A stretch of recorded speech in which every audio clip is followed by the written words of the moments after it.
The Art of War by Sun Tzu. You will discover that the watchword of Sun Tzu's doctrine is deception, or the art of deceiving the adversary in order to better destroy him. That for Sun Tzu, war is too destructive to be entrusted to anyone. That if the sovereign guides the country towards the confrontation, it is with the general and with him alone which returns the care to lead his troops.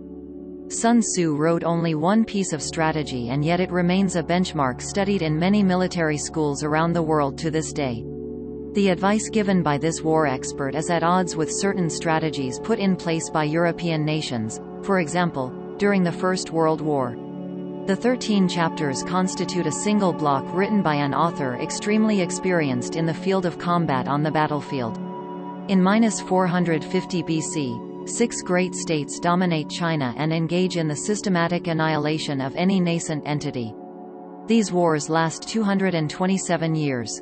Diplomatic rules do not exist. You have to trick, deceive, bribe. At that time, war was therefore a tool of power that sovereigns absolutely had to master.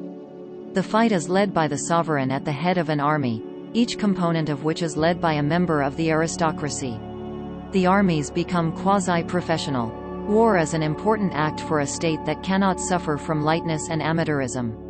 Le vrai général n'est pas le plus valeureux mais celui qui sait tromper son ennemi. It is a clever mix of normal force, cheng, and indirect force, chai. Mao insists on the value of psychologically striking the enemy before any confrontation. There are, according to him, 5 fundamental factors. Moral influence ensures that the people, engaged in a conflict, will support their leader. Weather conditions and terrain are essential in determining when and how to attack. In terms of command, the general at the head of his army must be courageous to dare to make the right choices. The doctrine, finally, consists in organizing its ranks, establishing its. Beyond these 5 factors, the deception and destabilization of the adversary are paramount. It is important to strive for a quick victory, at the risk of the troops running out and resources running out. Sun Tzu thus considers that the brevity of an action is essential even if it is not necessarily adequate. The real goal is to wipe out the enemy's strategy, if possible, even before it matures. For a general, attacking a city can have serious consequences. This is why it should be avoided as much as possible. He must know how to assess his strength against the enemy.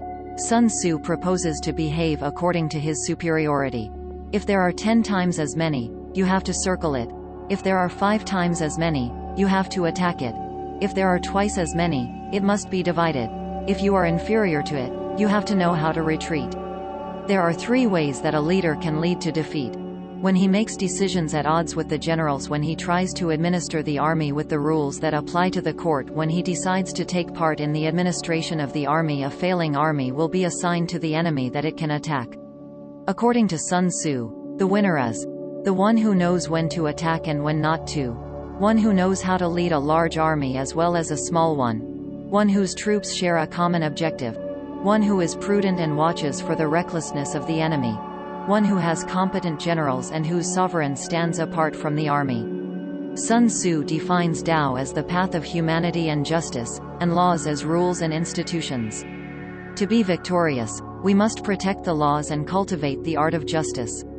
According to Sun Tzu's watchword, deception, good organization and controlled discipline will make the enemy believe that one is fearful and lost in order to better surprise and dominate him. Sun Tzu goes further. He considers that each fighter has his own personality, who valiant, who cautious, who fearful. He therefore advises giving each man responsibilities which correspond to his personality and which he will be able to assume. Thus, no talent will be wasted, as the powerful army needs to exploit every individuality.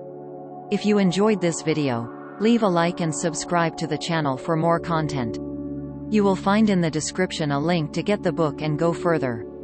Thank you and see you soon.